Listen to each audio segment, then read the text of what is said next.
Hai sobat, gimana kabar kalian? Semoga disehatkan selalu dan banyak rezekinya, amin. Jangan lupa untuk berlangganan. Dengan Anda berlangganan, Anda menjadi orang pertama di channel ini yang memiliki hak istimewa.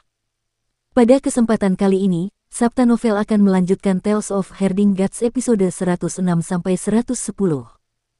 Untuk melihat video selengkapnya, sahabat bisa kunjungi playlist yang telah Mimin sediakan.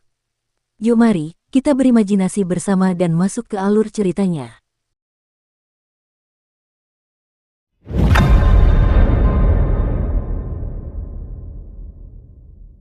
Kinmu tidur di sebuah penginapan di Kabupaten Tiger Sun hingga malam hari ketika ia terbangun karena keributan di luar.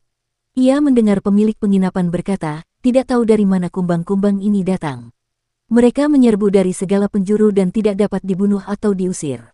Ini kumbang merah. Pak Polisi, bisakah Anda memeriksanya untuk mengetahui apakah mereka berbahaya? Jantung Kinmu berdebar kencang dan buru-buru bangun. Ia membangunkan rubah kecil itu dan mengemasi barang bawaannya. Pemilik penginapan masih membicarakan masalah serangga itu dengan petugas di bawahnya, namun, petugas itu hanya seorang praktisi bela diri dan tidak tahu apa-apa tentang serangga semacam ini. Ada banyak serangga semacam ini di kota ini. Mereka tidak ada di sekitar sini sebelumnya. Mungkin perang yang akan datang yang menyebabkan serangan serangga ini. Injak saja serangga-serangga ini sampai mati. Mereka tidak bisa dihancurkan atau dibakar sampai mati. Bahkan ketika saya menyiram mereka dengan air mendidih, mereka masih melompat-lompat dan berlarian. Salah satu dari mereka bahkan masuk ke mulut tamu dan dia bahkan tidak bisa mengeluarkannya dengan muntah. Kinmu meninggalkan koin berlimpah di atas meja dan mendorong jendela hingga terbuka. Hulinger menjalankan mantranya untuk memanggil angin iblis dan Kinmu melompat keluar, menginjak angin iblis itu sambil berjalan pergi. Pada saat ini, dia bisa melihat kumbang mayat merah terbang tersebar di langit di atas Kabupaten Tiger Sun. Kinmu menjentikkan jarinya berulang kali dan setiap jentikan seperti guntur yang meledak. Kumbang mayat di dekatnya jatuh ke tanah sebelum mereka sempat melihatnya. Mengapa Korsi Mortal Cult begitu gigih seperti hantu? Kita baru saja membunuh putra pemimpin sekte mereka. Apakah mereka perlu mengejar kita tanpa henti? Hulinger menggerutu dengan marah. Kinmu mendarat di tanah dan segera berlari menjauh. Dia juga membeli beberapa nampan roti kukus dan membawa serta seluruh kukusan bambu itu. Tepat saat pemiliknya hendak berteriak mencuri, sebuah koin kelimpahan besar melayang ke atas meja kiosnya, membuatnya tak kuasa menahan rasa gembira. Kinmu memasukkan roti ke dalam mulutnya sambil berlari cepat keluar kota. Hulinger melompat ke bahunya dan meraih roti panas mengepul. Sambil menjerit berulang kali karena panasnya roti panas itu, dia melempar-lemparkannya dengan tangannya. Menahan panasnya, dia menggigitnya dan menjulurkan lidahnya karena panasnya roti itu. Manusia dan rubah itu segera menghabiskan roti itu. Ketika Kinmu menoleh ke belakang dan tidak melihat kumbang mayat merah yang mengikutinya, dia menghela napas lega. Hulinger menggali ke dalam ransel dan mengeluarkan peta geografis Eternal Peace.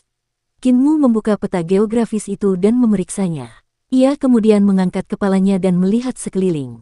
Setelah menentukan lokasinya, ia segera meningkatkan kecepatannya dan bergegas menuju ibu kota. Sementara itu, di kota Tiger Sun County, banyak kumbang mayat merah tidak dapat menemukan Kinmu dan terbang keluar kota. Di luar kota daerah itu, Paman Senior Kiao duduk di atas gunung Flat Sun dan memanggil kembali kumbang mayatnya dengan sedikit cemberut. Namun pada saat ini, dia melihat seorang tetua berlengan tunggal berjalan mendekat dan ketika tetua itu melewatinya, dia menginjak salah satu kumbang mayatnya dengan sebuah gebrakan. Paman Senior Kiao hendak melontarkan kata-kata kasar kepadanya ketika tiba-tiba dia menyadari, kumbang mayatku sangat kuat, jadi bagaimana mereka bisa mati tergencet dengan mudah. Orang tua berlengan tunggal ini ahli dan sebaiknya jangan memprovokasi dia. Ketika tetua itu berjalan jauh, Paman Senior Kiao mengenali arahnya dan berpikir dalam hati, tidak ada tanda-tanda keberadaannya di dekat sini, dan karena jalan ke sini telah kublokir, bocah ini hanya memiliki jalan ke timur, barat, dan utara untuk melarikan diri. Zombie terbangku telah mencapai kota barat dan kota timur dan tidak ada jejaknya yang terlihat di sana. Kalau begitu, dia pasti pergi ke utara. Dia segera bergerak dan menuju ke utara. Setelah beberapa saat, Paman Senior Kiao bertemu lagi dengan sesepuh berlengan tunggal itu. Dia melihat lengan sesepuh yang berjalan perlahan dan mantap ke arah utara. Paman Senior Kiao tidak berniat untuk menghiraukannya. Beberapa kumbang mayatnya membentuk awan merah dan membawanya ke udara sementara sisanya terbang ke hutan untuk mencari jejak yang mungkin ditinggalkan Kinmu. Labu, labu. Tetua berlengan tunggal itu menghancurkan 2 kumbang mayat lagi dan paman senior Kiao mengangkat alisnya sambil menahan amarahnya. Kawanan kumbang mayat itu perlahan turun tetapi mereka tidak mendarat di tanah, menjaga jarak 1 meter dari tanah dan 2 meter dari tetua itu. Paman senior Kiao membungkuk dan memberi salam, "Penatua, kumbang bangkai ini dibesarkan olehku. Tidak apa-apa jika kamu menghancurkan 1 sampai mati, tetapi mengapa kamu harus menghancurkan 2 lagi?" Tetua berlengan tunggal itu berhenti dan menjawab, "Kupikir mereka adalah serangga tak bertuan yang terbang kemana-mana. Jadi mereka dibesarkan olehmu, permisi, permisi." Paman senior Kiao tersenyum, "Orang yang tidak tahu tidak bersalah, tetua mohon lebih berhati-hati lain kali." Labu, tetua berlengan tunggal itu mengangkat kakinya dan menginjak serangga lain hingga mati. Ekspresi paman senior Kiao langsung berubah.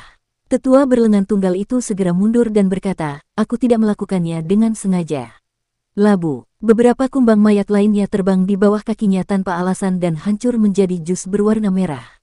Paman senior Kiao mencibir dan zombie terbang keluar dari hutan dan mengelilingi tetua berlengan tunggal itu. Paman senior Kiao bertanya dengan ekspresi muram, "Tetua, apakah kamu di sini untuk mempermainkanku? Sengaja menghancurkan kumbang mayat yang aku besarkan, mungkinkah kamu menggertak kami, kultus mayat abadi?" Tetua berlengan tunggal itu segera menjelaskan, "Jadi, kau adalah seorang ahli dari Kors Immortal Cult. Jangan salah paham, serangga-seranggamu telah masuk ke bawah kakiku dengan sendirinya.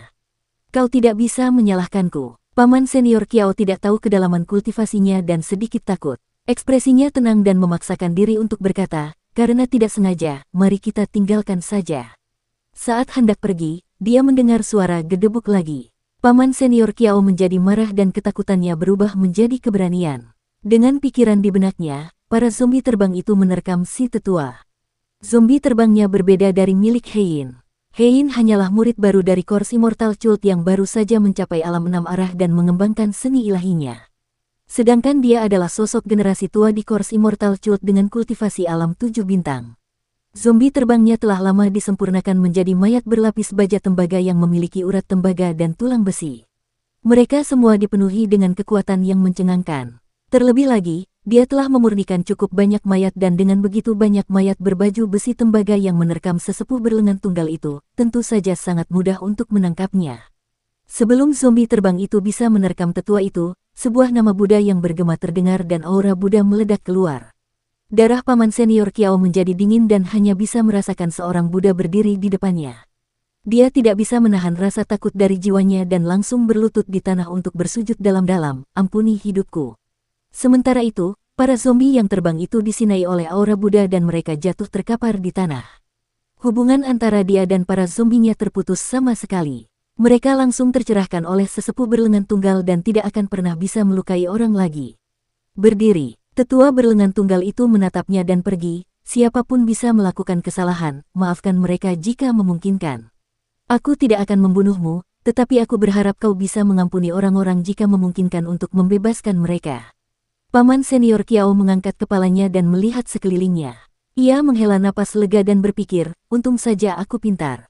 Jika dilatih dengan benar, keterampilan apapun akan mampu menyelamatkan nyawa, misalnya, berlutut saat tidak bisa menang." Dia bangkit dan menenangkan diri dengan ekspresi kesakitan di wajahnya. "Zombie terbang ini menghabiskan waktu bertahun-tahun darah dan keringatku untuk menciptakannya, tidak pernah kuduga mereka semua akan hancur. Siapakah tetua berlengan tunggal itu? Dia benar-benar kuat. Dia bahkan tidak menyerang dan hanya bersinar sekali dengan auranya untuk menghancurkan harta karunku. Namun, saat aku menangkap bocah itu dan mengambil pedang harta karun pejabat tinggi peringkat pertama itu, semuanya akan sepadan." Kinmu berlari cepat ke dalam hutan dan tiba-tiba berhenti. Ia membungkuk dan memetik sehelai rumput kecil yang memiliki bunga dengan 3 kelopak ungu. Hulinger bingung, "Tuan mudamu, bunga apa ini?" "Ini adalah rumput asal bumi. Aromanya tidak dapat dicium oleh manusia maupun binatang." Kinmu memetik bunga ungu kecil itu dengan hati-hati. Ia membuang bunga itu dan menyimpan daun serta rimpangnya. Ia terus berjalan di sekitar hutan dan mencari beberapa tanaman herbal lain yang merupakan tanaman herbal umum yang dapat dilihat di hutan, namun, aroma rumput Earth Origin sangat harum bagi serangga. Namun rumput ini memiliki racun yang tidak beracun bagi manusia tetapi mematikan bagi serangga, oleh karena itu ia disebut kutukan bagi ratusan serangga. Tanaman herbal lain yang telah kupetik ini tidak memiliki kegunaan lain selain untuk melipat gandakan aroma dan racun rumput Earth Origin hingga 100 kali lipat. Dia bergegas maju. Saat dia berlari, ki vitalnya meledak dan menopang beberapa tanaman obat di udara. Menggunakan ki vital sebagai kuali, dia memurnikan obat di udara. Api menyala di tangannya yang lain dan membakar tanaman herbal itu. Pada saat yang sama, ki vital penyu hitam digunakan untuk melembabkan tanaman herbal itu agar tidak terbakar. Sebelum menyeberangi celah itu, Qin Mu telah selesai memurnikan energi obat dari tanaman obat ini. Setelah mengeluarkan ampas obat, kedua tangannya saling bertautan dan seketika cairan yang seperti minyak bening muncul di tengah telapak tangannya. Qin Mu melihat sekeliling dan menemukan mata air jernih di sebuah celah di dekatnya, lalu pergi untuk mencuci tangannya. Kemudian, ia mengerahkan tenaga dan bergegas pergi.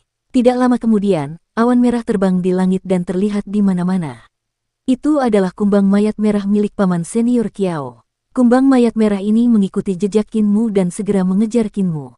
Tiba-tiba kumbang mayat itu tidak dapat mengendalikan diri dan terbang ke mata air jernih di celah itu. Paman senior Qiao yang mengendalikan kawanan kumbang mayat dari belakang terkejut dan langsung bergegas mendekat. Melihat serangga berwarna merah yang tergeletak mati di sekitar gunung dan hutan belantara, hatinya terasa dingin. Kumbang mayat yang dibesarkannya dengan susah payah semuanya mati total. Mampu meracuni kumbang bangkainya sekaligus, kemampuan ini membuatnya gemetar ketakutan.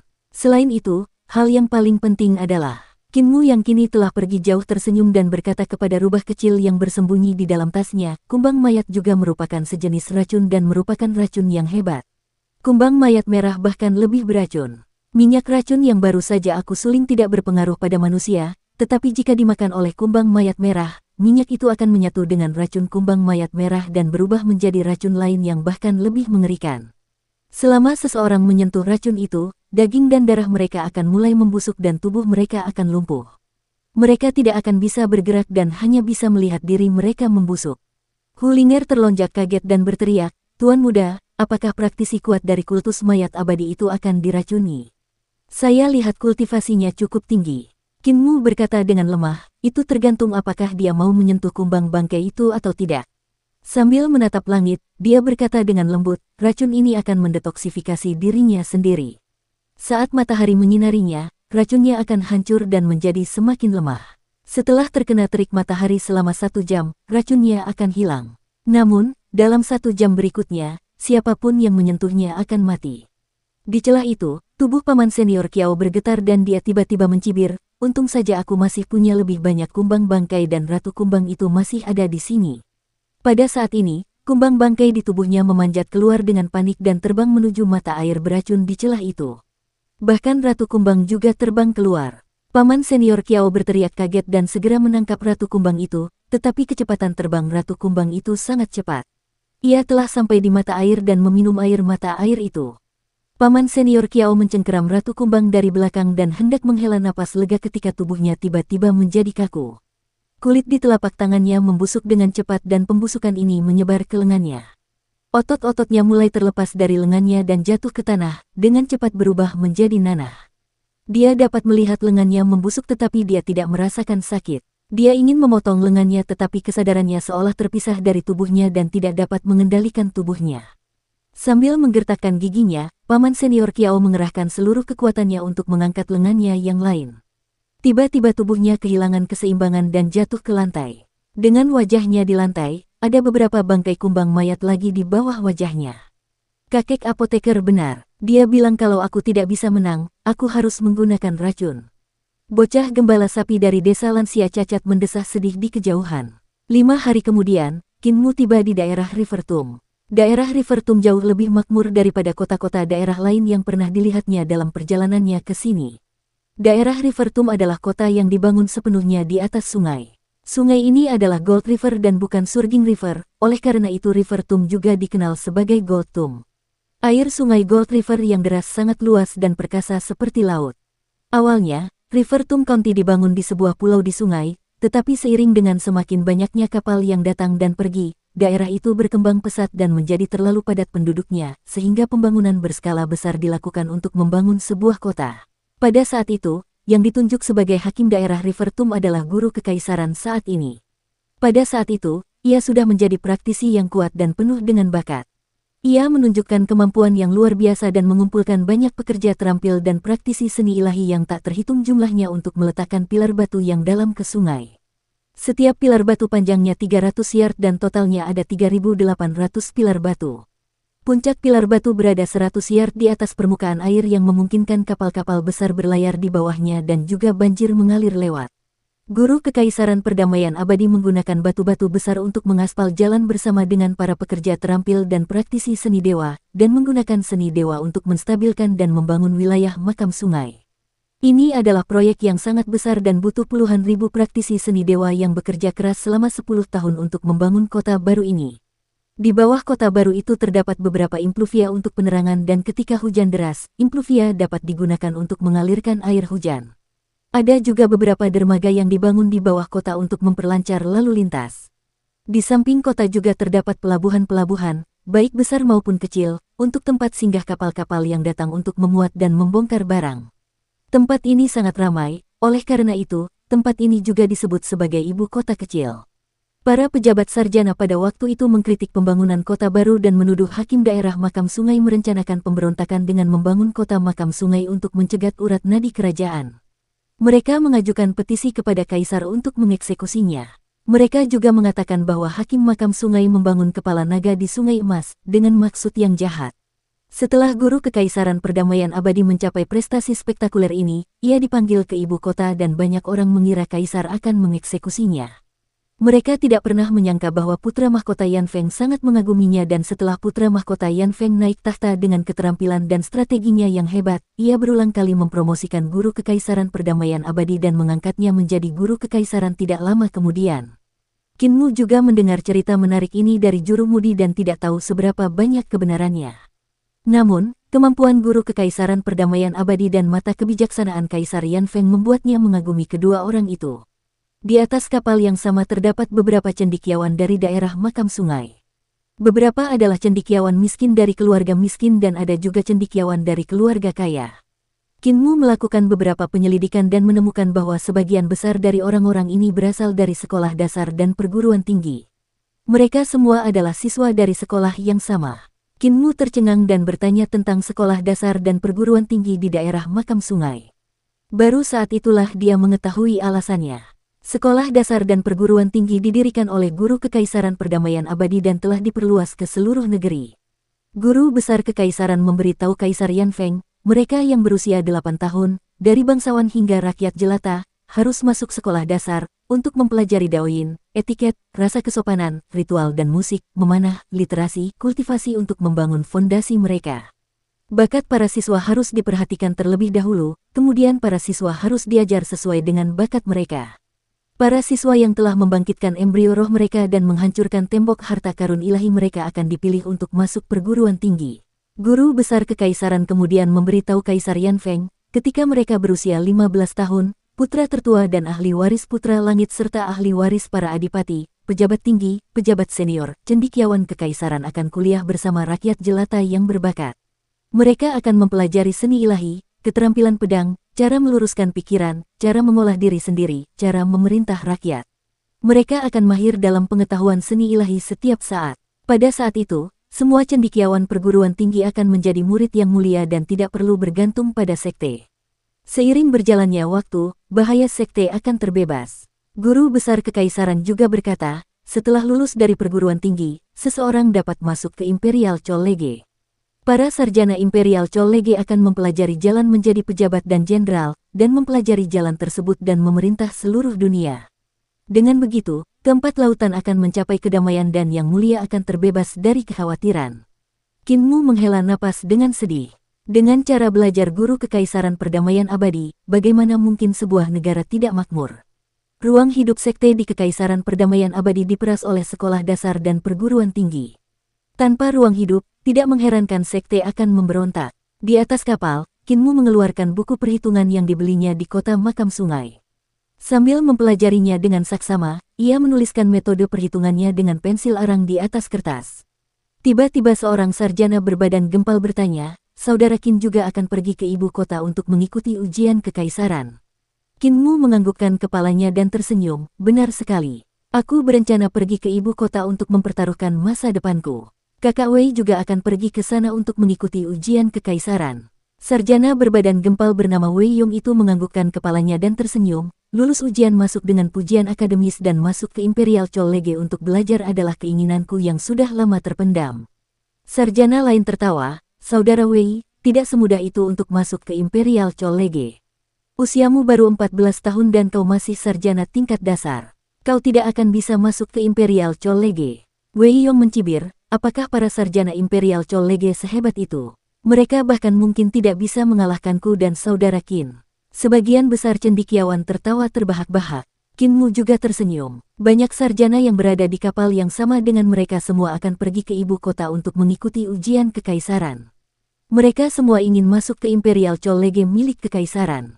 Yang diajarkan di perguruan tinggi Rivertomb adalah semua keterampilan pedang dan mantra dasar yang tidak tersebar luas. Sedangkan di perguruan tinggi kekaisaran di ibu kota, perguruan tinggi itu memiliki jutaan buku dan memiliki semua yang mereka inginkan.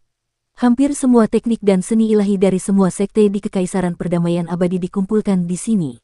Dapat dikatakan bahwa itu adalah lembaga pendidikan tertinggi kekaisaran. Sangat sulit untuk masuk ke Imperial College.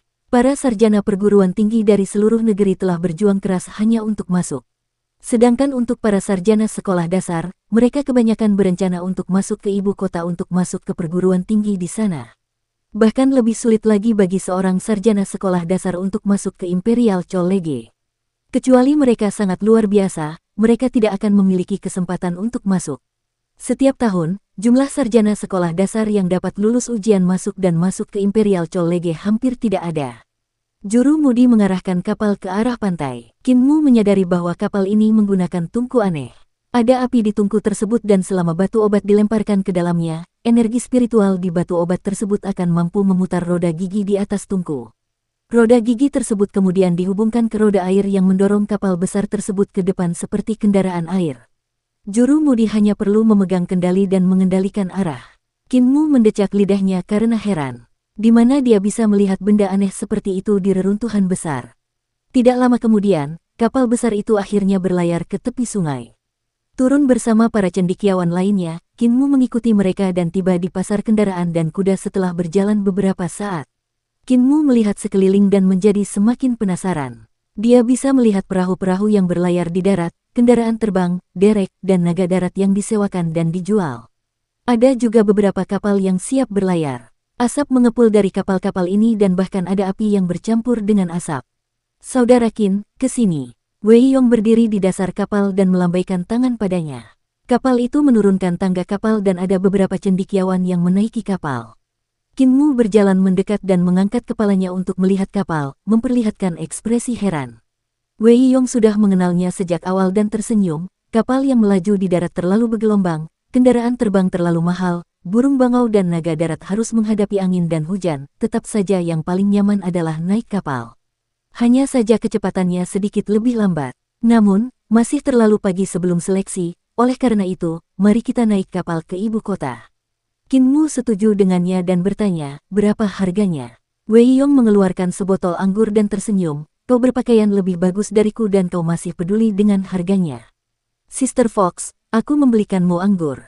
Hu Ling'er terkejut sekaligus gembira. Ia berdiri seperti manusia dan mengucapkan terima kasih dengan sungguh-sungguh sebelum mengambil kendi anggur itu. Qin Mu datang ke lokasi nahoda kapal dan membayar ongkos kapal. 10 koin kelimpahan besar dibutuhkan untuk bepergian dari makam sungai ke ibu kota. Itu tidak dianggap mahal mengingat Qin Mu terbiasa bersikap boros. Dia sama sekali tidak tahu berapa nilai koin kelimpahan besar dan hanya tahu bahwa dia selalu memberikan koin kelimpahan besar untuk semua penginapan dan makanannya kepada pihak lain, membuat mereka tersenyum lebar. 2 orang dan seekor rubah menaiki kapal dan tak lama kemudian, kapal sudah terisi penuh. Ada apoteker dan anak buah mereka yang menyalakan tungku. Energi obat diubah menjadi kekuatan sihir untuk disalurkan ke patung binatang perunggu di bagian belakang kapal. Mulut besar binatang perunggu itu segera memuntahkan api yang kuat dan kapal perlahan-lahan naik ke udara.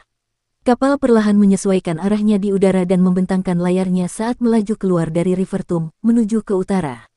Di atas kapal, semua tamu memiliki kamar sendiri dan layanan makanan juga disediakan di atas kapal. Mereka hanya perlu menghabiskan beberapa hari berikutnya di atas kapal. Qin Mu berdiri di atas kapal dan melihat ke bawah, kapal itu semakin tinggi dan tinggi. Dengan kecepatannya yang meningkat, kota makam sungai di bawahnya menjadi semakin kecil, tetapi dia masih bisa melihat kendaraan terbang, binatang terbang, kapal terbang, dan sebagainya terbang ke kota-kota lain dari waktu ke waktu. Sementara itu, kapal-kapal ramai di sungai. Eternal Peace adalah tempat yang ajaib. Kinmu berseru kagum pada dirinya sendiri. Ling Yuxiu berkata bahwa keterampilan dan seni ilahi perdamaian abadi berkembang pesat dan sekarang aku melihatnya, tampaknya memang begitu. Dia dapat melihat bahwa kekaisaran perdamaian abadi menggabungkan keterampilan dan seni ilahi ke dalam setiap sudut kehidupan sehari-hari. Kebutuhan dasar orang-orang biasa perlahan-lahan berubah dan ini sangat mirip dengan jalan orang suci yang dijelaskan dalam kitab suci iblis surgawi pendidikan agung. Jalan orang suci itu untuk penggunaan sehari-hari oleh orang biasa. Kekaisaran perdamaian abadi telah melakukannya dengan sangat baik. Tiba-tiba dia punya pikiran aneh, mungkinkah guru kekaisaran perdamaian abadi juga menjadi bagian dari sekte iblis surgawiku? Ada beberapa cendekiawan yang berlatih seni bela diri di atas kapal dan kultivasi mereka semua luar biasa. Namun, yang membuat Kinmu heran adalah mereka semua berlatih seni bela diri, mantra, dan keterampilan pedang yang sama. Kinmu bingung, bukankah akan sangat mudah bagi lawan untuk mengetahui kelemahanmu dengan mengolah jenis mantra dan keterampilan pedang yang sama? Dari sudut pandangnya, praktisi bela diri mungkin merupakan ranah bagi seseorang untuk membangun fondasi mereka, tetapi menjadi terpelajar juga merupakan fondasi. Ketika terlalu banyak sarjana mengembangkan seni bela diri yang sama, mantra yang sama, keterampilan pedang yang sama, akan sangat mudah bagi orang lain untuk mengetahui kelemahan mereka. Praktisi bela diri seperti ini, aku bisa melawan 10 orang dengan satu tangan. Kinmu menggelengkan kepalanya tanpa suara dan terus mempelajari kanon komputasi. Ada total 10 buku kanon komputasi yang dicetak oleh Kekaisaran Perdamaian Abadi. Dia sudah selesai membacanya dan memilah sebagian besar metode perhitungan di atas kertas. Saat malam tiba, Kinmu akan datang ke dek dan mengangkat kepalanya untuk melihat aspek astrologi. Menggunakan metode perhitungannya untuk menyimpulkan, ia kemudian akan mencatat perhitungannya di atas kertas. Setelah terbang selama 4 hari, kapal itu perlahan-lahan semakin dekat dengan ibu kota. Ini adalah pertama kalinya pergi ke ibu kota bagi sebagian besar cendekiawan dan sulit bagi mereka untuk menyembunyikan kegembiraan di hati mereka. Mereka semua mencondongkan tubuh ke sisi kapal untuk melihat keluar. Tiba-tiba getaran hebat terjadi dan kapal miring ke satu sisi. Beberapa cendekiawan tidak memiliki pegangan yang kuat dan jatuh dari kapal. Beberapa orang ini tidak memiliki ilmu sihir yang dapat membuat mereka terbang sehingga mereka menjerit panjang dan mengerikan yang berlangsung lama. Karena kapal telah terbang terlalu tinggi, masih butuh waktu lama bagi mereka untuk jatuh ke tanah. Kinmu mengerutkan kening. Kedua kakinya seperti dua tombak yang dipaku ke kapal saat dia meraih Hulinger yang mabuk dengan satu tangan dan Wei Yong yang juga mabuk dengan tangan lainnya untuk berjaga-jaga jika mereka juga terjatuh. Pada saat itu, terdengar suara tawa keras dari luar kapal dan seekor ular piton yang besarnya tak terbayangkan membuka mulutnya yang besar disertai duri-duri, menggigit bagian belakang kapal. Semua orang di kapal terkejut. Bagian belakang kapal patah oleh ular piton raksasa itu. Para ulama yang berdiri di bagian belakang kapal jatuh dari kapal dan bahkan ada beberapa ulama yang ditelan ular piton raksasa itu. Ada juga seseorang yang berdiri di atas kepala ular piton besar itu. Orang itu mengenakan gaun bermotif bunga dan telah memoleskan perona pipi dan bedak, tampak sangat memikat. Namun, itu adalah seorang pria memikat yang sedang menatap penuh semangat ke arah semua orang yang kebingungan di kapal. Suara mendesing. Tubuh ular piton besar yang tebal dan kokoh itu melingkar dan berhasil melingkari beberapa tingkat kapal. Lantai tingkat-tingkat itu berderit karena ikatan itu dan para cendekiawan yang tercengang berada di sekitar kapal. Bahkan para awak perahu pun ketakutan setengah mati. Saudara Wei Yong, apakah kamu bisa terbang? Kinmu tiba-tiba bertanya. Wei Yong belum sadarkan diri, apa? Kinmu mengangkat tangannya dan melempar si gendut pendek ini dari kapal. Teriakan ketakutan Wei Yong terdengar dari bawah, aku tidak bisa terbang, ah. Kinmu melompat dan meloncat dari kapal. Hulinger yang mabuk berat kini terjaga seperti burung hantu di malam hari. Begitu Kinmu meloncat, rubah kecil itu mengucapkan mantra dan hembusan angin mengangkat Kinmu ke atas. Kinmu melangkah di titik puncak hembusan angin dan melesat turun untuk mengulurkan tangannya guna meraih Wei Yong. Wei Yong yang belum pulih dari keterkejutannya menunduk dan berteriak lagi. Berhenti berteriak, Kinmu mengerahkan tenaga dan berlari kencang. Di langit, kapal besar itu berderit dan pecahan-pecahan kapal berjatuhan. Kinmu terus-menerus menghindar di langit dan menghindari hutan-hutan besar yang melesat lewat saat ia berlari ke kejauhan. Wei Yong menoleh ke belakang untuk melihat dan tatapannya menjadi tumpul. Kapal itu telah hancur berkeping-keping. Ular besar itu melilit kapal dan dengan putus asa mengencangkan kapal itu dan membelahnya menjadi dua bagian. Para cendekiawan di kapal itu melompat dari kapal. Ada beberapa praktisi seni ilahi yang telah mempelajari keterampilan terbang, oleh karena itu, mereka mengendalikan senjata roh mereka untuk membantu mereka terbang. Ada beberapa yang belum pernah mempelajarinya sebelumnya dan hanya bisa menggerakkan anggota tubuh mereka tanpa daya saat mereka jatuh ke tanah. Long Jiaonan, apakah kamu mencoba memberontak? Jurumu di kapal ini tiba-tiba marah dan berubah menjadi raksasa yang menyala-nyala saat ia menyerang pria yang memikat itu dengan seni ilahi yang sangat kuat. Namun, kapal itu tidak dapat menahan pertempuran kedua ahli itu dan ruang ramuan inti kapal itu hancur karena ikatan ular besar itu. Para apoteker dan anak laki-laki di dalam segera bergegas keluar dan melompat dari kapal. Pada saat yang sama, ular besar itu menyemburkan asap beracun ke wajah sang nahoda perahu. Raksasa yang menyala itu langsung padam dan jatuh tertelungkup. Kita sudah selesai untuk. Wajah Wei Yong berubah pucat pasi, sekte penunggang naga telah memberontak. Orang yang telah membesarkan cacing besar ini adalah Long Jiaonan, pemimpin muda sekte penunggang naga. Dia adalah penjahat terkenal. Kinmu menyeretnya dengan susah payah dan bergegas menuju tanah. Ada kaki bukit di bawah mereka di mana mereka bisa menyembunyikan jejak mereka dan tidak ditemukan oleh praktisi kuat sekte penunggang naga. Setelah beberapa saat, mereka akhirnya mendarat di tanah. Hulinger menghilangkan mantranya dan hendak mengatakan sesuatu ketika teriakan mengerikan datang dari atas. Seorang sarjana menabrak tajuk pohon yang lebat dan berhamburan di depan mereka, otak dan hatinya berserakan di mana-mana. Gedebuk, bunyi keras lain datang dari tak jauh. Buk, buk, buk. Tampaknya seperti sedang hujan di kaki bukit ini ketika para cendekiawan jatuh dari langit dan mati secara mengerikan. Ekspresi Wei Yong berubah pucat saat dia menggigil tak terkendali. Telinga Kinmu berkedut dan tiba-tiba menariknya untuk berlari ke depan. Di belakang mereka, terdengar suara benturan keras saat separuh kapal jatuh dan menghancurkan hutan. Pohon-pohon yang tertabrak, melesat ke segala arah, tampak sangat mengerikan. Badan kapal yang besar itu meluncur sejauh 300 meter dan akhirnya berhenti sebelum menghancurkan Kinmu yang sedang berlari cepat. Kinmu terus berlari ke depan dan ledakan dahsyat terdengar dari kapal. Tungku itu meledak dan gelombang udara yang bergejolak menghantam dua orang dan seekor rubah. Kinmu mendarat di tanah dan melepaskan Wei Yong sambil berbisik kepadanya, "Ayo cepat, sebentar lagi akan ada ahli dari sekte penunggang naga untuk memeriksa apakah ada orang yang selamat." Wei Yong baru saja pulih dari keterkejutannya dan segera berlari ke depan. Apa yang terjadi jika mereka melihat orang-orang yang selamat? Dukung terus channel YouTube Sabta Novel. Hulinger memutar matanya ke arahnya dan tampak sedikit mabuk. Jelas dia diam-diam telah meminum anggur. Fatih Wei, bagaimana menurutmu? Wei Yong menggigil kedinginan. Sekte penunggang naga benar-benar berani. Mereka benar-benar berani menyerang kapal yang membawa para sarjana yang akan mengikuti ujian kekaisaran begitu dekat dengan ibu kota.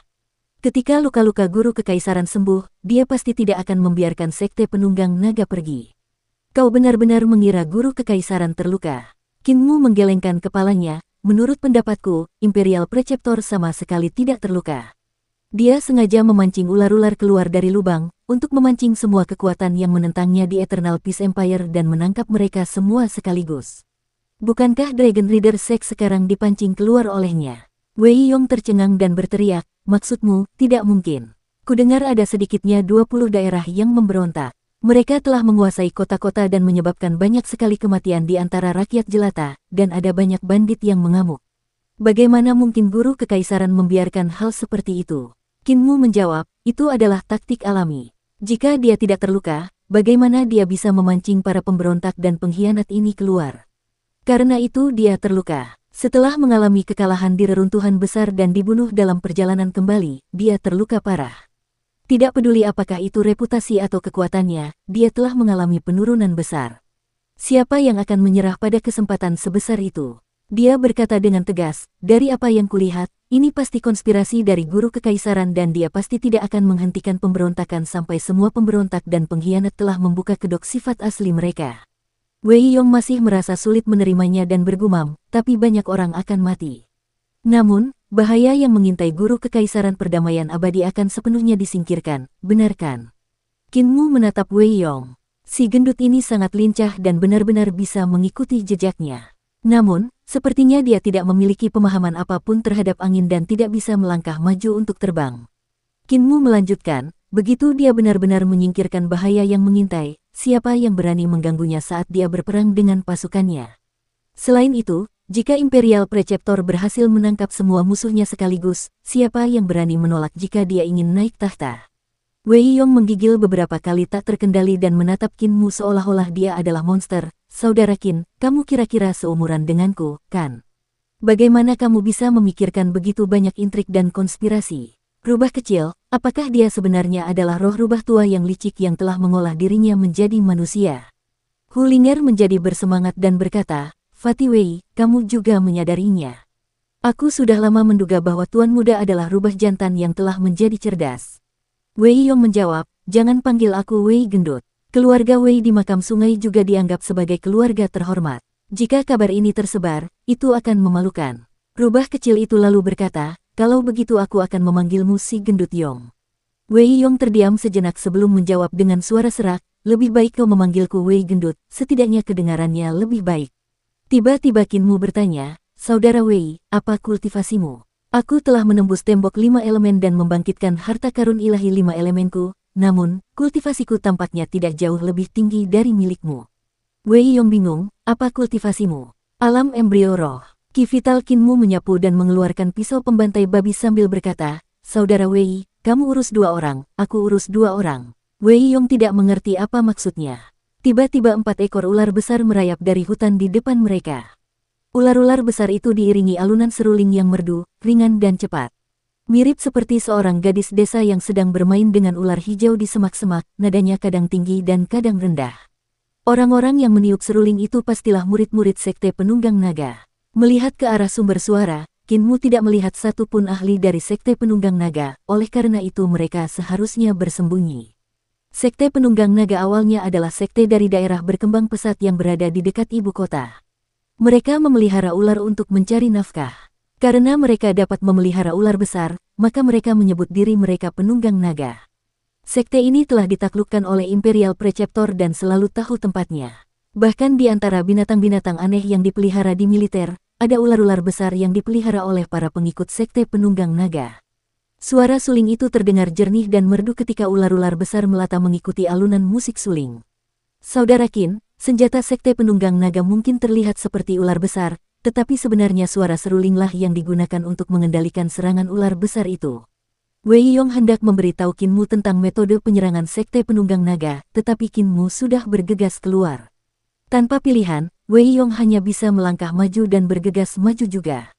Tiba-tiba suara seruling itu menjadi terkompresi dan cepat berlalu.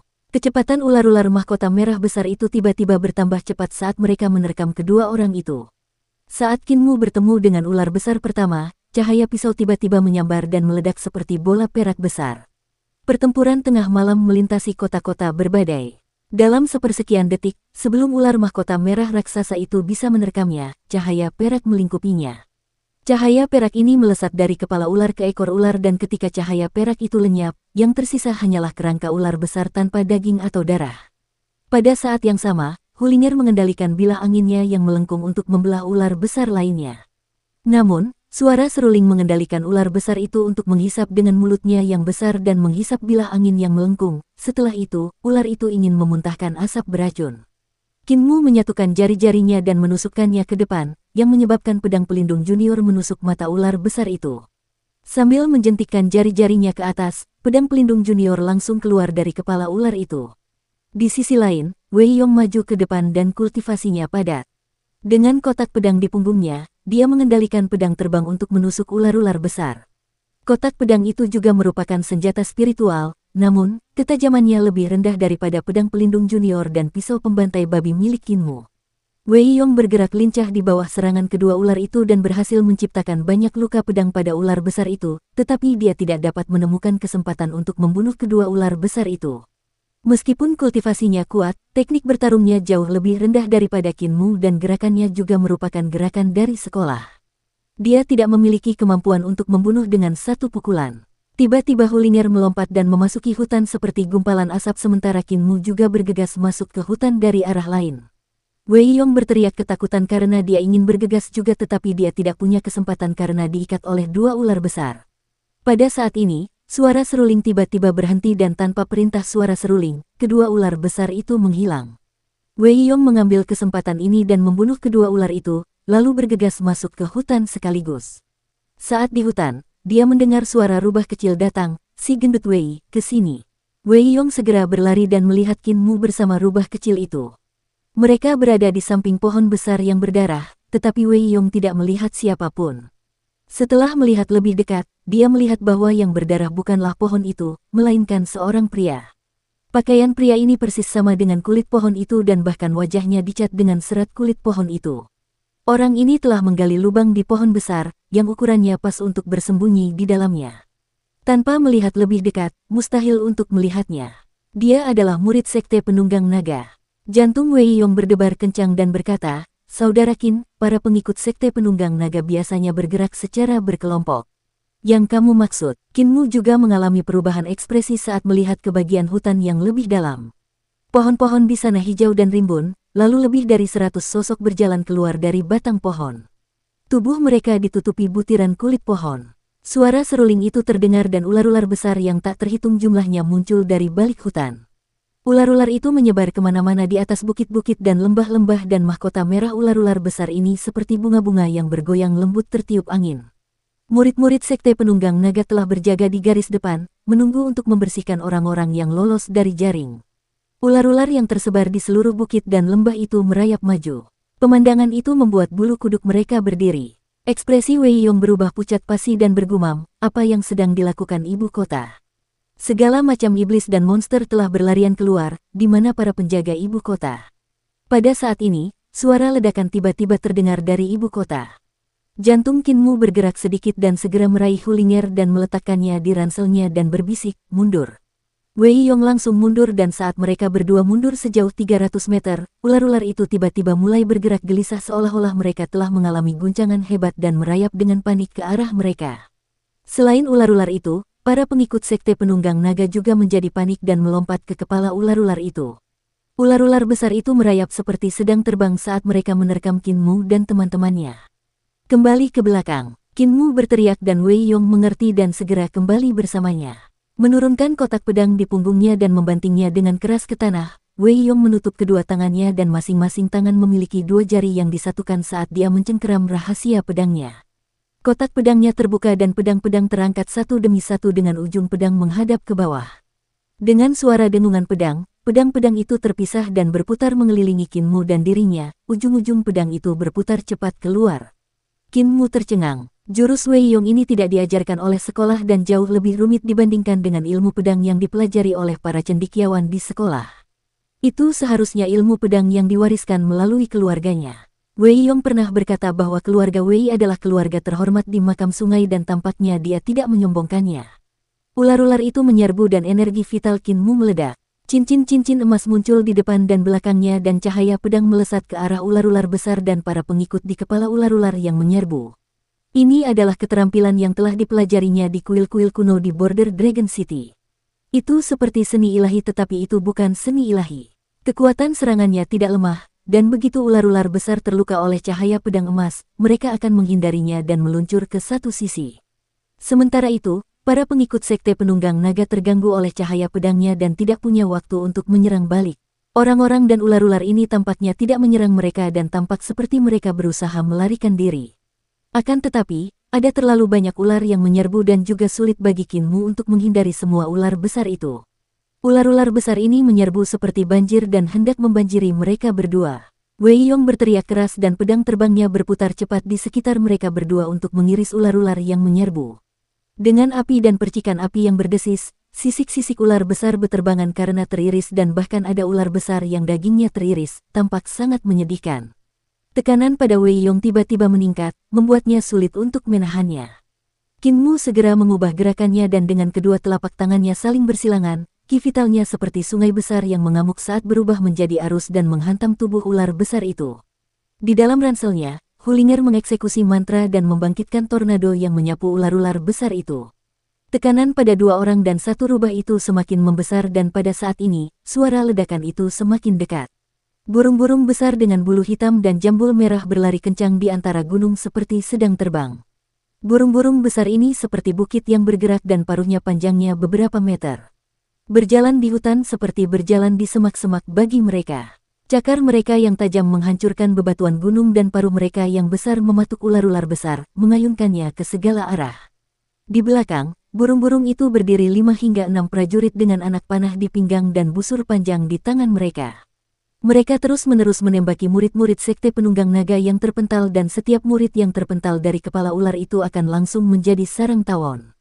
Dengan tabung anak panah di pinggang mereka tidak perlu merentangkan tangan ke belakang untuk mengambil anak panah dan hanya perlu menurunkan tangan untuk mengambil anak panah berikutnya untuk ditembakkan. Oleh karena itu kecepatan menembak mereka sangatlah cepat. Burung-burung besar itu menyerang dengan ganas dan membubarkan ular-ular itu.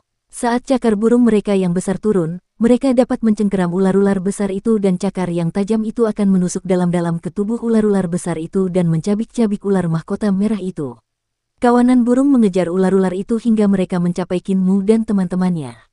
Wei Yong berseru kegirangan, itu adalah pasukan kavaleri busur dan anak panah dari penjaga ibu kota. Kawanan burung segera sampai di depan mereka saat mereka berlari cepat. Ketika beberapa pemanah melihat Qin Mu dan Wei Yong, mereka terkejut dan segera menarik tali kekang agar burung-burung berbulu hitam besar dan burung jambul merah itu menghindari mereka. Mereka kemudian berteriak keras, masih ada cendekiawan yang hidup. Semua orang berhati-hati agar tidak menabrak cendekiawan itu. Swoosh, swoosh, swoosh. Bendera-bendera besar beserta tiang-tiang bendera berjatuhan dari belakang burung-burung dan tertancap di depan Qin Mu. Kemampuan yang luar biasa. Beberapa prajurit di punggung burung itu berseru kagum saat melihat keterampilan telapak tangan Qin Mu dan keterampilan pedang Wei Yong untuk dapat bertahan hidup dari penyergapan ular-ular sekte penunggang naga. Para sarjana ini memang memiliki beberapa kemampuan. Ketika kawanan burung yang menyerbu di belakang melihat bendera-bendera ini, mereka segera berbelok ke kedua sisi dan menghindari Qin Mu dan yang lainnya. Setelah beberapa saat, kawanan burung dan ular itu pergi menjauh. Qin Mu menghela napas lega dan Wei Yong yang berada di belakangnya memasukkan kembali pedang terbangnya ke dalam kotak pedangnya. Ia terduduk lemas di tanah, terengah-engah. Qin Mu menoleh ke belakang dan melihat binatang buas yang bertarung dengan ganas di hutan. Ular besar itu seperti naga yang berputar dan meliuk-liuk di hutan dengan dorongan yang mengerikan. Pemimpin muda sekte penunggang naga Long Jiaonan pasti telah bertemu dengan pasukan berkuda dan anak panah dan akhirnya bertarung. Sesaat kemudian, pasukan lanjutan dari ibu kota membantai mereka. Mereka yang ada di sini kali ini adalah para penjaga pedang. Saat peluru pedang naik ke langit, cahayanya menyilaukan dan puluhan ribu pedang terbang melesat ke bawah, menyebabkan banyak korban di sekte penunggang naga.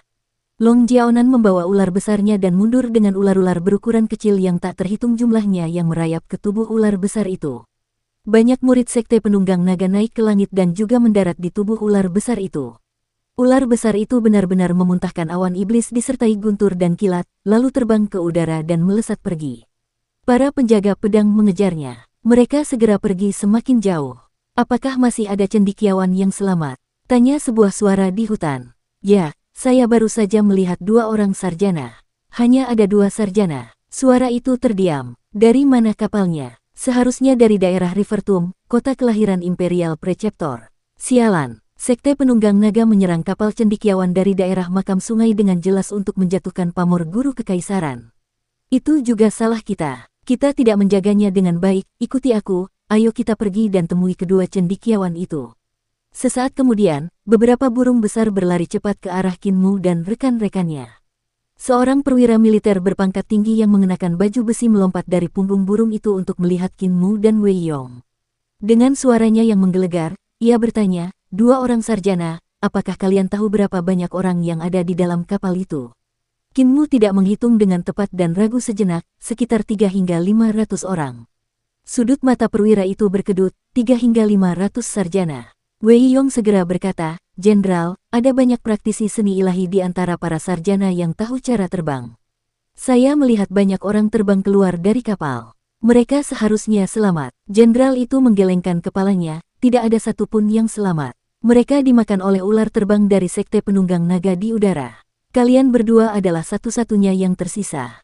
Wei Yong terlonjak kaget dan melihat ke arah Qin Mu. Kalau bukan Qin Mu yang telah dengan cerdik melemparkannya dari kapal, dia pasti sudah mati di kapal. Setelah melemparkannya ke bawah kapal, Qin Mu telah membawanya untuk menginjak angin dan bergegas turun ke hutan di bawah. Dia masih bingung mengapa Qin Mu tidak terus berlari cepat di udara yang seharusnya lebih cepat. Dia tidak akan pernah berpikir bahwa semua cendekiawan yang terbang di udara sudah mati dan hanya mereka berdua yang masih hidup. Saudara Qin, hidup saya diberikan oleh Anda. Mulai hari ini, Anda adalah saudara sedarah saya. Hu Linger kebingungan, Fatih Wei, apakah orang tuamu yang memberimu kehidupan? Wei Yong langsung berkata, seperti orang tua kedua, orang tua kedua. Rubah kecil, jangan selalu membuat masalah. Aku baru saja akan mengatakan kata-kata yang tulus, tetapi sekarang aku benar-benar lupa setelah diganggu olehmu.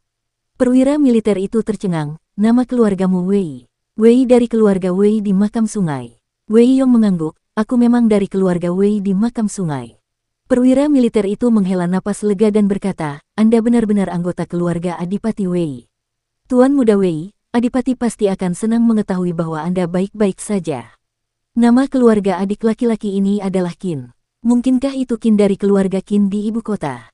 Qinmu menggelengkan kepalanya dan tersenyum, Qinku bukan Qin dari keluarga Qin di ibu kota.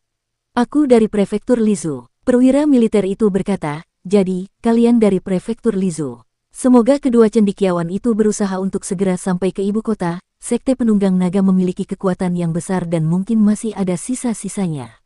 Ada yang di sana. Kirim kedua cendekiawan ini ke ibu kota. Seekor burung besar datang dan prajurit yang berada di punggung burung itu tersenyum. Semoga kedua cendekiawan itu naik ke atas burung itu. Qinmu dan Wei Yong melompat ke punggung burung itu. Mereka melihat bahwa punggung burung itu sangat lebar dan bahkan ada dek lebar yang diikatkan di punggung burung itu agar orang-orang bisa berdiri di atasnya. Burung berbulu hitam dan jambul merah ini melangkah dan bergegas menuju ibu kota. Perwira militer itu menghela napas lega lagi dan bergumam pada dirinya sendiri, Duke Wei adalah pejabat tinggi peringkat pertama dari keluarga kekaisaran. Beruntung anggota keluarganya baik-baik saja atau posisi resmiku akan dipertaruhkan, pemuda lain dengan nama keluarga Qin bukan dari keluarga Qin. Pakaiannya terlihat cukup bagus dan kekuatannya juga luar biasa. Hanya keluarga yang kuat yang dapat mendidik anak yang luar biasa seperti itu. Mungkinkah prefektur Lizhou memiliki keluarga Qin lainnya? 1 jam kemudian, bulu hitam dan jambul merah itu berlari kencang menuju ibu kota. Qinmu melihat ke depan dan hatinya sedikit goyah. Dia pernah melihat kota makam sungai sebelumnya dan sangat terkejut, tetapi ibu kota di depannya memberinya kejutan yang lebih besar daripada kota makam sungai. River Tum City dibangun di Gold River dan berada 100 meter di atas permukaan sungai, memiliki pemandangan yang menakjubkan. Sedangkan ibu kota ini dibangun di atas deretan gunung yang seperti naga besar. Lebih jauh lagi, itu bukan hanya 1 deretan gunung, melainkan 9 deretan gunung. 9 pegunungan yang menyerupai naga yang merangkak di dataran rendah berkumpul di lokasi ibu kota. Tempat di mana 9 naga berkumpul dan kepala naga berkumpul adalah ibu kota. Kemegahan yang agung seperti ini telah jauh melampaui kota makam sungai yang dibangun di Sungai Emas. Tidak mengherankan Kaisar Yan Feng tidak mempermasalahkan pepatah bahwa kota makam sungai menghalangi urat nadi naga dengan membangunnya di atas kepala naga. Ibu kota itu awalnya berdaulat atas 9 naga, jadi mengapa dia harus khawatir dengan kota makam sungai milik guru kekaisaran perdamaian abadi, yang hanya menindas 1 naga. Dengan 9 naga yang mengelilingi dan melindungi ibu kota, masih ada 4 barak yang berjarak 10 mil dari ibu kota. Setiap barak sebesar kota dan 7 mil jauhnya dari barak terdapat 8 kota. Meskipun kota-kota itu adalah kota kecil, kota-kota itu dapat dibandingkan dengan kota besar. 8 kota ini dibangun di samping sungai besar yang merupakan sungai besar kedua di Kekaisaran Perdamaian Abadi yang disebut Sungai Lumpur.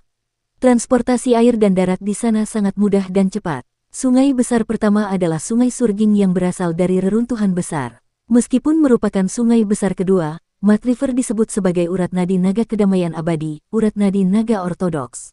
Sementara Gold River hanya dikabarkan sebagai urat nadi naga dan banyak orang di semua lapisan masyarakat tidak menyetujuinya.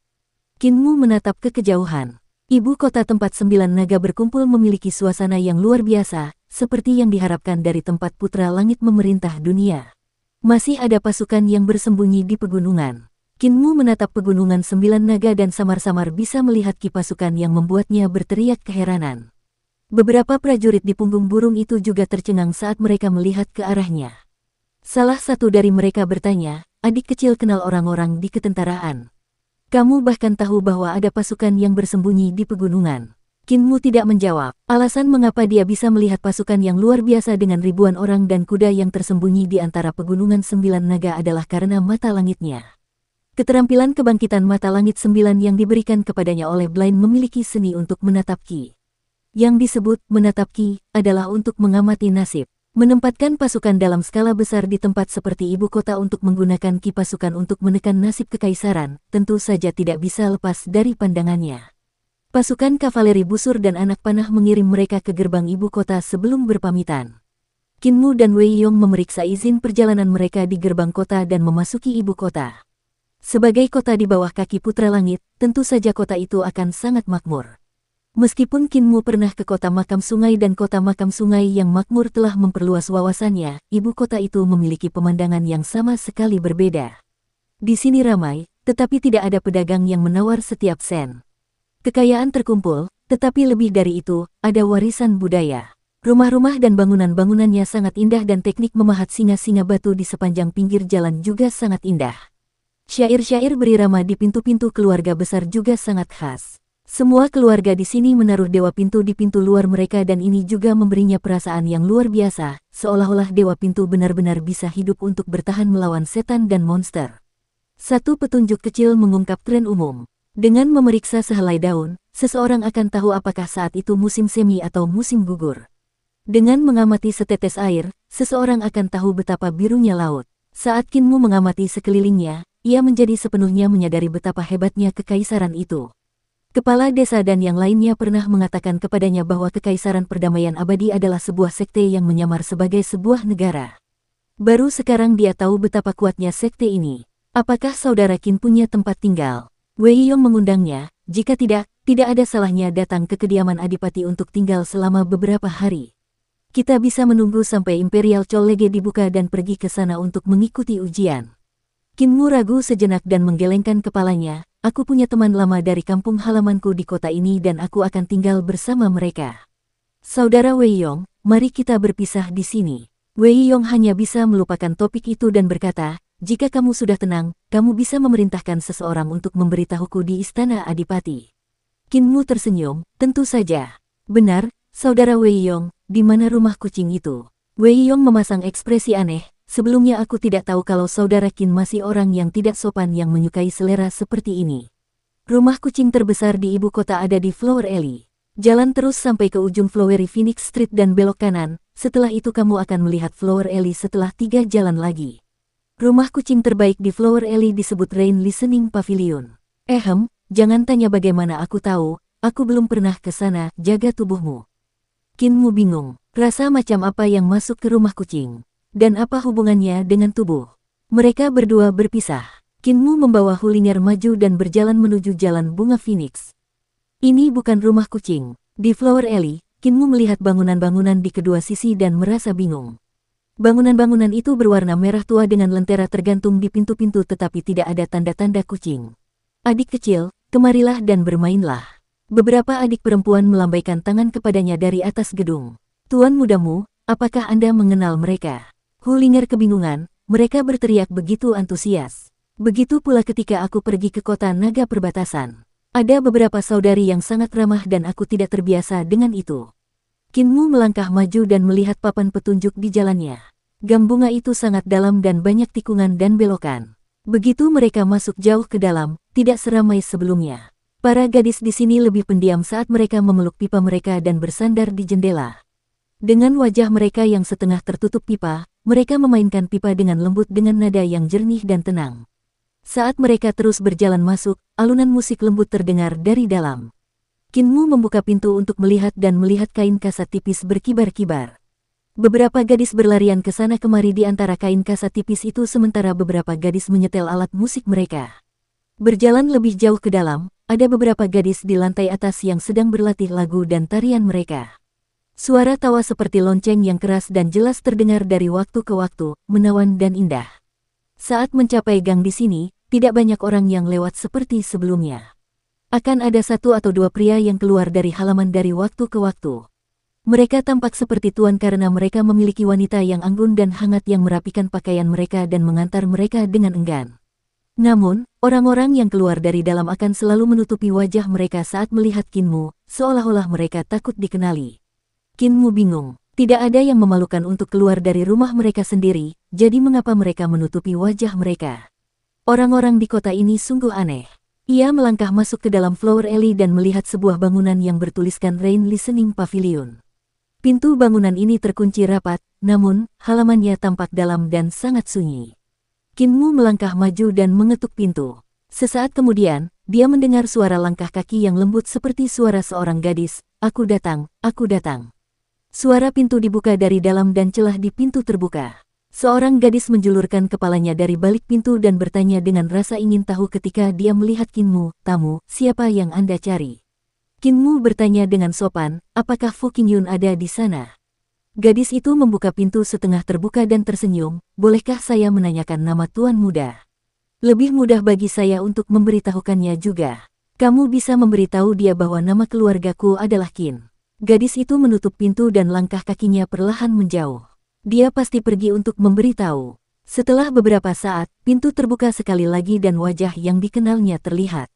Itu adalah Master Aula rumah kucing Fu Qingyun dan ketika dia melihat Kinmu, dia tidak bisa menahan rasa terkejut dan senang. Tuan Muda akhirnya ada di sini.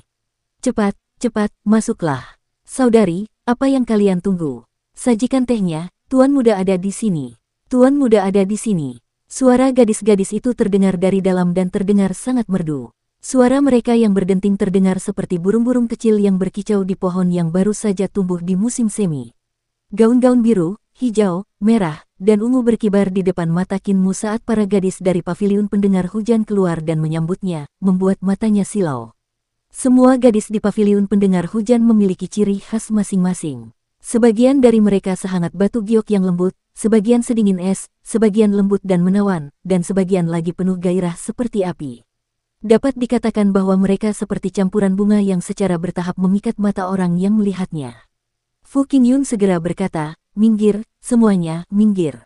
Tuan Muda baru saja tiba setelah perjalanan panjang dan melelahkan, jadi jangan ganggu Tuan Muda. Mengapa Anda tidak menyiapkan teh? Gadis-gadis itu berpencar seperti segerombolan kupu-kupu. Sebagian pergi mengambil air dari mata air, sebagian pergi mencuci cangkir teh, dan sebagian lagi pergi merebus air. Hal itu sangat melegakan Kinmu, dan ia tampak santai. Fu Qingyun menuntunnya ke ruang utama dan berkata, gadis-gadis ini kurang disiplin. Tuan Muda, jangan salahkan mereka. Di luar berbahaya. Perang membawa kekacauan, dan mungkin hal-hal yang tidak terduga telah terjadi pada Tuan Muda dalam perjalananmu ke sini. Kinmu tersenyum dan berkata, saya memang menemui beberapa masalah, tetapi saya beruntung bisa melewati pengalaman yang menakutkan tanpa kecelakaan. Anda dapat memberitahu para petinggi di sekte untuk memberitahu Patriark. Fu Qingyun tersenyum, Patriark sudah menunggu Tuan Muda cukup lama. Sebenarnya, Patriark sudah memberitahu kita bahwa jika kita bertemu Tuan Muda, kita harus memberitahu Tuan Muda untuk menemuinya. Beberapa gadis datang membawa teh dan melirik Kinmu sambil terkikik. Kinmu tersenyum dan bertanya dengan bingung, Kakak Yuner, kemana aku harus mencarinya? Gadis itu mendengar Kinmu menyebut Fu Qingyun sebagai Kakak Yuner dan terkikik lagi. Fu Qingyun menatapnya dan mengusirnya keluar sebelum tersenyum, tentu saja Imperial Chollege. Tuan Muda minum teh. Perguruan tinggi kekaisaran. Kinmu tercengang dan lupa meminum teh di cangkir teh yang telah diangkatnya. Bukankah Imperial Chollege adalah tempat para sarjana belajar? Mengapa dia harus pergi ke Imperial Chollege untuk bertemu dengan Patriark Muda? Tuan Muda tidak tahu. Fu Qingyun tersenyum, Patriark adalah rektor besar Imperial Chollege, pejabat tingkat 3 yang bertanggung jawab atas Imperial Chollege, jadi wajar saja dia akan tinggal di Imperial Chollege. Meskipun para sarjana kekaisaran Imperial Chollege memiliki gelar kehormatan sebagai murid Putra Langit, tetapi mereka sebenarnya adalah murid Patriark. Hati Kinmu terguncang hebat. Semua sarjana kekaisaran di Imperial Chollege adalah murid dari Patriark Muda. Guru Kekaisaran Perdamaian Abadi dan Kaisar Yanfeng benar-benar berani menyerahkan jabatan resmi ini kepada Patriark Sekte Iblis Surgawi. Apakah mereka tidak khawatir dia menjadi terlalu kuat? Fu Qingyun tampaknya dapat melihat pikirannya dan berkata, dunia manusia bagaikan permainan bagi Patriark. Tidak seorang pun tahu identitas aslinya. Sebenarnya, dia adalah seorang lelaki tua yang berbudi luhur dan berwibawa, seorang ahli dunia lain yang reputasinya telah mengguncang dunia jauh sebelum masa Kaisar pertama dan selalu misterius. Bahkan Imperial Preceptor juga telah berkonsultasi dengannya untuk meminta nasihat dan jalan. Melalui jaminan Imperial Preceptor Perdamaian Abadi, dia dapat menjadi rektor besar Imperial Chollege di Kekaisaran.